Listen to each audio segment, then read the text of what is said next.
Alors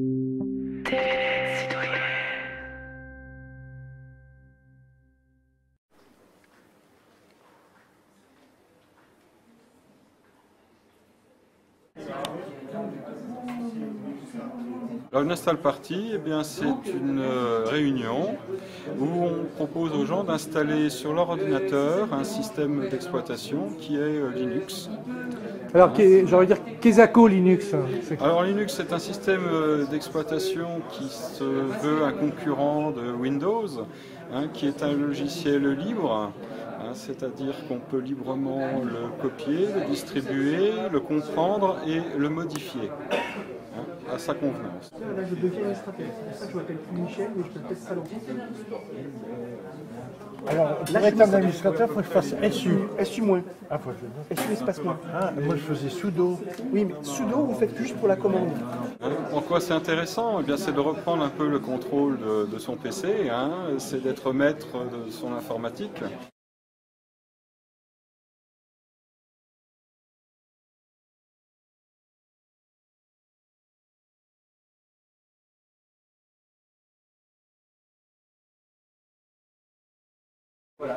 Oui, alors ce matin, vous êtes venu avec votre ordinateur installer un logiciel libre, alors, c'est ça? Oui, c'est ça, Linux, carrément. Alors vous êtes venu avec votre portable? Voilà.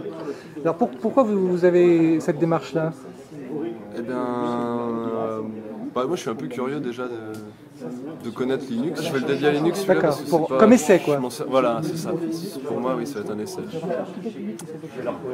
J'en ai un autre qui est sous Windows, dont je me sers tous les jours. Et vous seriez prêt à passer Eh ben, je verrai. C'est ça, ça on verra. Si ça me plaît, si ça marche bien, si c'est rapide.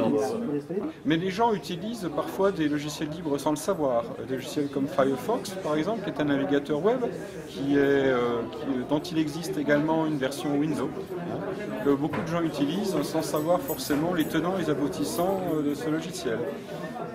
Il y a des équivalents aussi connus comme OpenOffice, LibreOffice maintenant. Comment un petit poussé de l'informatique, comme les logiciels libres en général, ils peuvent attaquer ou renverser cette domination des logiciels des multinationales? Eh bien parce qu'ils proposent... C'est quoi la stratégie? Alors il n'y a pas vraiment de stratégie, c'est simplement de proposer des alternatives. Alors petit pousset, pas tant que ça, parce que derrière il y a une communauté qui peut être très importante, plusieurs centaines de programmeurs qui sur leur temps libre, ou parfois sur leur temps de travail, mais parce que c'est l'objet de la société qui les emploie, qui contribuent tous ensemble à un logiciel libre. Pourquoi c'est important pour une médiathèque d'accueillir une telle initiative? Alors, tout simplement parce que dans l'émission des bibliothèques publiques, il y a le fait d'apprendre à utiliser l'informatique, parce que l'informatique, c'est aussi l'accès à l'information et c'est l'accès à la culture.